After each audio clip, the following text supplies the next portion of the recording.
নমস্কার, দেখছেন talk to Bangla. আমি অভিষেক রয়েছে আপনাদের সাথে। এই মুহূর্তে যে খবর নিয়ে উপস্থিত হয়েছি, রাহুল গান্ধীর চেম্বারে সংসদের মধ্যে দেখা করতে গেলেন সরকারের পক্ষ থেকে এক মন্ত্রী, এবং অবশ্যই এটা এই মুহূর্তে এতটাই তাৎপর্যপূর্ণ একটা ঘটনা যে গত 12 বছরে এই ধরনের ঘটনা ঘটেনি। কখনোই বিরোধীদেরকে দামই দিত না যে শাসক দল, সেই শাসক দল এখন কতটা বিপর্যস্ত আপনারা বোঝার চেষ্টা করুন।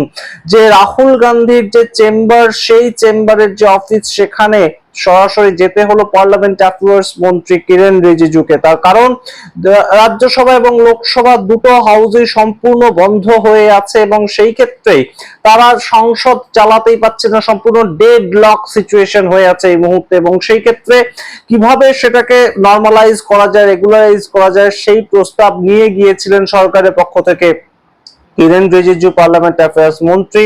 এবং তিনি গিয়ে যে যে কথাগুলো বলেছেন রাহুল গান্ধীর সঙ্গে, অবশ্যই সেগুলো গুরুত্বপূর্ণভাবে সামনে উঠে এসেছে, এবং সেখান থেকেই কিন্তু একটা বোঝা যাচ্ছে কোথাও গিয়ে যে অমিত শাহ তাকে পাঠিয়েছিলেন। একদম সঠিক শুনছেন। এবং যেখানে এই মুহূর্তে আমরা দেখতে পাচ্ছি কোনো দিনই পার্লামেন্টে আসছেন না অমিত শাহ। 3 নম্বর সপ্তাহের দ্বিতীয় দিন হয়ে গিয়েছে, তৃতীয় দিন হয়ে গিয়েছে।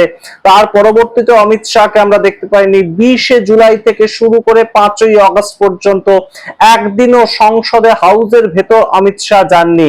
তো সেই জায়গায় এই মুহূর্তে কোথাও গিয়ে যে ডিলিমিটেশন বিল আনার যে চেষ্টাটা, সেটা কিন্তু সরকার সম্পূর্ণ মুখ থুবড়ে পড়ছে। সংসদ চলবে সে সর্বসাকুল্যে 13 তারিখ পর্যন্ত, 13ই আগস্ট পর্যন্ত, এবং তার পরবর্তীতে 15 আগস্ট, তার পরবর্তীতে সংসদ সম্পূর্ণ শেষ হয়ে যাবে, বাদল অধিবেশন। কিন্তু তার আগে ডিলিমিটেশন বিলটা যদি আনতে হয় এবং পাশ করাতে হয়, তাহলে অবশ্যই অবশ্যই যেটা দরকার, চর্চা দরকার, এবং তার আগে সংসদ চলা দরকার। সেই জায়গাটাতেই তো ধাক্কা খাচ্ছে, এবং ধাক্কা খাচ্ছে ওম বিড়লা সেটাকে মেটাতে পারলেন না। সেটা কোথাও গিয়ে বোঝা গেল। কারণ এই ধরনের যে মিটিং গুলো শাসক পক্ষ বিরোধী পক্ষ দুই দলকে নিয়েই হয়, সেগুলো পার্লামেন্টে সাধারণত স্পিকারের ঘরে হয়। স্পিকার সেই ধরনের মিটিং আয়োজন করেন। কিন্তু বিষয় এখন এতটাই গুরুতর হয়ে গিয়েছে যে রাহুল গান্ধীর যে পার্সোনাল চেম্বার রয়েছে, বিরোধী দলনেতার পার্সোনাল চেম্বার সংসদের অভ্যন্তরে, সেখানে সরাসরি চলে যেতে হলো পার্লামেন্ট অ্যাফেয়ার্স মন্ত্রীকে। কি কথা হলো আপনাদের জানাবো, কিন্তু তার আগে যারা এখনো পর্যন্ত সাবস্ক্রাইব করেন টক টু বাংলা, অবশ্যই আমাদের চ্যানেলটিকে সাবস্ক্রাইব করে দিন, এবং অবশ্যই শেষ পর্যন্ত দেখুন। এই ভিডিও অত্যন্ত গুরুত্বপূর্ণ কিছু ইনফরমেশন আপনাদের দেব। এই মুহূর্তে যা আলোচনা হয়েছে তা কিন্তু অবশ্যই গুরুত্বপূর্ণ। তার কারণ সবচেয়ে মূল যে বিষয়টা, যে সংসদ চলতে দেওয়া হোক, সংসদ আপনারা চলতে দিন, এবং প্রত্যেক দিন যেভাবে সংসদের কার্যক্রম সম্পূর্ণ বন্ধ হয়ে যাচ্ছে, সেটাকে নিয়ে রিকোয়েস্ট করা হয় রাহুল গান্ধীকে, তেমনই খবর উঠে আসছে। এবং রাহুল গান্ধীর যে বক্তব্যটা, সেটা অত্যন্ত স্পষ্টভাবে তিনি জানিয়ে দেন যে আমরা চাইছি না অমিত শাহকে ইস্তফা দিতে হবে। 20 তারিখের যে ঘটনা ঘটেছিল, ছাত্রদের উপর নির্মমভাবে লাঠিচার্জ, প্যালেট গান চার্জ করা হয়েছিল, ইলেকট্রিক শক দেওয়া হয়েছিল, সেগুলোর জন্য ইস্তফা দিতে হবে, আমরা তা দাবি করছি না। আমরা যেটা দাবি করছি যে অমিত শাহকে এসে বয়ান দিতে হবে, এবং সংসদে দাঁড়িয়ে সেই বয়ানটা দিতে হবে যে কেন লাঠিচার্জ করতে হলো, মাথা টিপ করে করে একদম লাঠিচার্জ করলো পুলিশ। তাছাড়া আমার যে বক্তব্য ছিল, একদম সরাসরি নির্দিষ্টভাবে এই সাদা পোশাকের যারা সিভিল ড্রেসে ছিল, যাদের হাতে লাঠি ছিল, পুলিশের লাঠি, তারা কারা ছিল। তৃতীয় কথা রাহুল গান্ধী বলেছেন, তাকে এসে বলতে হবে যে প্যালেট গান চালানো হলো কেন, সরকারের কাছে কি ইনপুটস ছিল যে প্যালেট গান সেখানে উপস্থিত ছিল, অর্থাৎ সিআরপিএফ জওয়ান কিংবা র্যাফের কাছে প্যালেট গান উপস্থিত ছিল কেন ছাত্রদের নিরস্ত্র আন্দোলনে। এবং যদি কোনো ধরনের কোনো এই ধরনের ইনপুটস থেকেই থাকে সরকারের কাছে যে সেখানে সন্ত্রাসবাদী কিছু হামলা হতে পারে, তাহলে সরকার সেই অনুযায়ী সম্পূর্ণ বিষয়টাকে কন্ট্রোল করতে ব্যর্থ হলো কেন। সত্যি 20শে জুলাই আমরা যে ছবিগুলো দেখেছিলাম, যে সংসদের গেট বন্ধ করতে হচ্ছে এবং রীতিমতন তাক করে রেখেছে পুলিশ এবং সিআরপিএফ, তারা বন্দুক তাক করে রেখেছে, সেরকম পরিস্থিতি তৈরি হতে দিল কেন সরকার? সরকারের কাছে তো সমস্ত রিপোর্ট থাকে, সমস্ত ইনপুটস থাকে আগে থেকে, যে কত মানুষ হতে পারে, কিভাবে সেটাকে কন্ট্রোল করা যেতে পারে। মব কন্ট্রোলিং এর তো অনেক রকম পদ্ধতি আছে। সেই ক্ষেত্রে কেন কাঁদানে গ্যাস ছোড়া হলো, কেন লাঠি চার্জ করা হলো, কেন ইলেকট্রিক ফেন্সিং এর মতন ব্যবহার করা হলো জিনিসপত্র, এবং তার থেকেও গুরুত্বপূর্ণ প্যালেট গান চালিয়ে কেন একটি ছেলের চোখ নষ্ট করে দেওয়া হলো। এই সমস্ত কথা নিয়ে অমিত শাহকে সংসদে দাঁড়িয়ে বয়ান দিতে হবে, তারপর আমরা অন্য কোনো বিষয় নিয়ে বলবো। এবং তার সঙ্গে কিরেন রিজিজু বলেন যে এর পরবর্তীতে আমরা এই যে বিলটা আনতে চলেছি সেটা হচ্ছে ডিলিমিটেশন বিল, সেটা সম্বন্ধে বিরোধীদের কি বক্তব্য তিনি সেটা জানতে চান। এবং রাহুল গান্ধী সম্পূর্ণভাবে তার বক্তব্য যা জানিয়েছেন, তিনি পাশ করাতে রাজি নন ডিলিমিটেশন বিল এই মুহূর্তে। তার কারণ তার বক্তব্য হচ্ছে যে আগে জনগণনা হবে এবং তার পরবর্তীতে ডিলিমিটেশন হবে, সেটাই হওয়ার কথা। কারণ জনগণনার উপর ভিত্তি করে সংসদের কতজন আসন থাকবে সেটা ঠিক হয়, এক একজন এমপির আওতায় কত জনসংখ্যা থাকবে সেটা জনগণনার ভিত্তিতে ঠিক হয়। জনগণনা ভারতের যেটা সেন্সাস সেটা এই মুহূর্তে চলছে, তার পরবর্তীতে আদমশুমারির সম্পূর্ণ রিপোর্ট বেরোলে তার পরবর্তীতে যাতে ডিলিমিটেশনটা হয় এবং সেটা একটা সিস্টেমেটিক ওয়েতে যাতে হয়, সম্পূর্ণ বিষয়টা রাহুল গান্ধী বলেছেন। কিন্তু আপাতত যেটা ধারণা করা যাচ্ছে, রাহুল গান্ধী কিন্তু সম্পূর্ণ এটার বিরুদ্ধেই থাকবেন সংসদে যদি ডিলিমিটেশন বিল আসে। তার কারণ কয়েকদিন আগে রিসেন্টলি গিয়েছিলেন তিনি তামিলনাড়ুতে, এবং তামিলনাড়ুতে তাদের সরকার চলছে, তাদের সমর্থিত সরকার কংগ্রেসের। তো সেই ক্ষেত্রে তিনি বলেছেন গিয়ে স্টেজ থেকে একদম নিশানা করেছেন ডিএমকে কে, যেহেতু ডিএমকে বর্তমানে একটু হলেও ইন্ডিয়া অ্যালায়েন্সের সঙ্গে দূরত্ব বজায় রাখছে, যেহেতু একদম কংগ্রেস গিয়ে হাত ধরেছে টিভিকে, তো সেই ক্ষেত্রে ডিএমকে এর উদ্দেশ্যে করে একদম রাহুল গান্ধী যে কথাটা বলেছেন যে যারা এই মুহূর্তে ডিলিমিটেশন বিলটাকে সমর্থন করবে তারা জনগণের সঙ্গে বিশ্বাসঘাতকতা করবে, তামিলনাড়ুর ভোটারদের সঙ্গে বিশ্বাসঘাতকতা করবে। এই কথা যিনি বলতে পারেন 7 দিনের আগের ঘটনায়, তিনি তো কখনোই অবশ্যই বোঝাই যাচ্ছে যে ডিলিমিটেশন বিলকে সমর্থন করবেন না।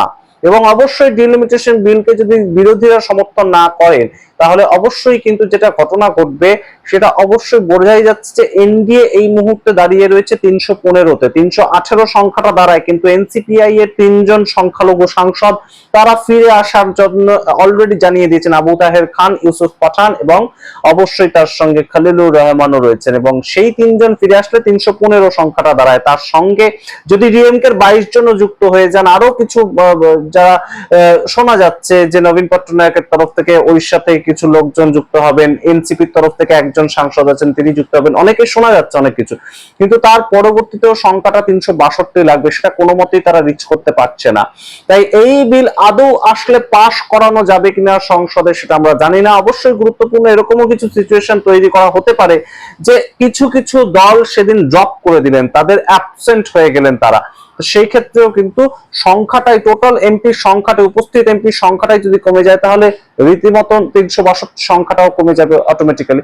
সেটাও কিন্তু একটা পদ্ধতি এনডিএ ভাবনা চিন্তার মধ্যে চলছে, মঙ্গল মিলনের মধ্যে এই ধরনের কথাবার্তা উঠে আসছে, আমরা জানতে পারছি, শুনতে পাচ্ছি। কিন্তু গুরুত্বপূর্ণ বিষয় হচ্ছে যে বিরোধীদেরকে এতদিন ধরে সম্পূর্ণ ইগনোরিং মোডে রেখে দিয়েছিল এনডিএ সরকার কিংবা বিজেপি সরকার, তো সেই জায়গা থেকে আজকে বিজেপির পক্ষ থেকে একদম কিরেন রিজিজু তাকে যেতে হলো রাহুল গান্ধীর চেম্বারে অ্যাপয়েন্টমেন্ট নিয়ে। খুব গুরুত্বপূর্ণ একটা প্রেক্ষাপট, আমরা দাঁড়িয়ে রয়েছে এমন একটা জায়গায় যে 20 জুলাইয়ের আগের ভারতবর্ষের রাজনীতি আর 20 জুলাইয়ের পরের ভারতবর্ষের রাজনীতি দুটো সম্পূর্ণ আলাদা, দুটোর প্রেক্ষাপট আলাদা, দুটোর মতবাদ আলাদা, দুটোর ধরন আলাদা, সম্পূর্ণটাই কিন্তু অবশ্যই জেন জির উপর অত্যাচার সেখান থেকে।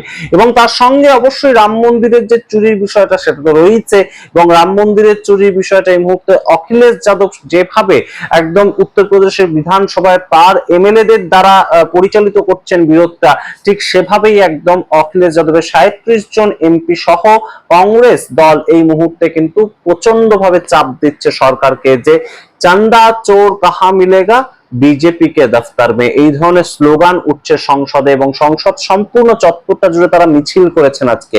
অত্যন্ত গুরুতর ভাবে চাপ সৃষ্টি করা, এবং প্রতিদিন ওম বিড়লা সংসদ ছেড়ে উঠে যাচ্ছেন, রাজ্যসভায় সিপি রাধাকৃষ্ণন উঠে যাচ্ছেন, সেই সমস্ত প্রেক্ষাপটে দাঁড়িয়ে সরকার অসহায় এতটাই এই মুহূর্তে যে অমিত শাহ সম্পূর্ণ পাঠালেন রাহুল গান্ধীর চেম্বারে কথা বলতে কিরেন রিজিজুকে, এবং সেখান থেকে বেরিয়ে কিরেন রিজিজু সোজা অমিত শাহের চেম্বারে গেলেন এবং অমিত শাহকে গিয়ে সম্পূর্ণ রিপোর্ট দেবেন, তেমনি কিন্তু সংশ্লিষ্ট মহল মনে করছেন। কোথাও গিয়ে অমিত শাহ জানতে চাইছেন যে তিনি কতদূর পর্যন্ত এই মুহূর্তে কম্প্রোমাইজ তাকে করতে হতে পারে, অর্থাৎ জল মাপাত চলছে বিষয়টা। এই সম্পূর্ণ জায়গাটা কিন্তু অবশ্যই বিরোধীদের একটা বড় সড়ো জায়গা তৈরি করতে পেরেছে তারা, এবং অবশ্যই সেটার ভিত তৈরি করে কিন্তু দিয়েছিল ককরোচ জনতা পার্টি তাদের সামগ্রিক আন্দোলনটা। এবং অবশ্যই এই মুহূর্তে আপনারা বুঝতেই পারছেন যে যদি ডিলিমিটেশন বিল আনতে হয় আর মাত্র 10 দিন বাকি আছে সর্বসাকুল্যে মনসুন সেশন শেষ হতে, তো সেই ক্ষেত্রে অবশ্যই কিন্তু অমিত শাহকে আসতে হবে এবং বিরোধীদের কথা মেনে নিয়ে বয়ানও দিতে হবে।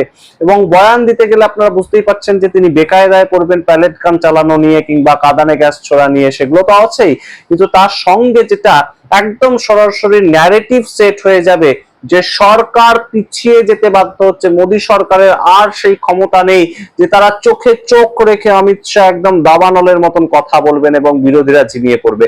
সেই জায়গাটা কিন্তু এই মুহূর্তে একদম বিরোধীরা একটা ন্যারেটিভ সেট করে অন্তত ফেলতে পেরেছে। যে প্রাথমিকভাবে দেখুন একদম সরাসরি ধর্মেন্দ্র প্রধান তাদেরকে ইস্তফা দিতে বাধ্য হলো, মোদী সরকার প্রথম ইস্তফা হলো তার কারণ জেনজি মুভমেন্টের কাছে তারা নতি স্বীকার করলো।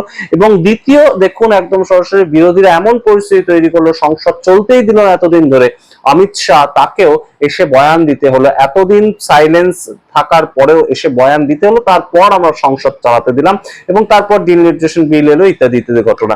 তো সুতরাং সরকার এই মুহূর্তে ওয়ান স্টেপ আপ থাকার কথা, কারণ বাংলা জয়ের মতন রাজ্য তারা জয় করতে পেরেছে, কিন্তু কয়েক মাসের মধ্যেই সরকার প্রথম যে মনসুন সেশনটা ফেস করলো সেটা কখনোই কিন্তু অমিত শাহকে একটু হলেও এগিয়ে রাখার জায়গায় অনেকটা পিছিয়ে দিয়েছে। 20শে জুলাইয়ের একটা ঘটনা এবং তার সঙ্গে আনুষঙ্গিক ঘটনা তো রয়েছে, কিন্তু 20শে জুলাইয়ের যে দগদগে ঘটনাটা সেটার থেকে অমিত শাহ বেরোতে পারছেন না। এবং সেই জন্যই কিরেন রিজিজুর এই তৎপরতা এবং রাহুল গান্ধীর সম্পূর্ণ সপাটে জবাব যা খবর বেরিয়ে এলো যে অমিত শাহকে আসতে হবে, বয়ান দিতে হবে, তা না হলে আমরা সংসদ চলতে দেব না। সঠিকভাবে এই জায়গাটা কিন্তু একদম বিরোধীরা ধরে রেখেছে যে সংসদে আলোচনা যদি না হয় 20শে জুলাইকে নিয়ে তাহলে আর কোনো আলোচনাই হবে না। আপনারা সামগ্রিক রিপোর্টের ভিত্তিতে কি মনে করেন অবশ্যই কমেন্ট বক্সে কমেন্ট করুন। দেখতে থাকুন টক টু বাংলা, অবশ্যই টক টু বাংলা ইউটিউব চ্যানেলকে সাবস্ক্রাইব করে দিন, জয়েন বাটন ক্লিক করে অবশ্যই মেম্বারশিপ নিলে আমরা এগিয়ে যেতে সাহস পাবো। ধন্যবাদ।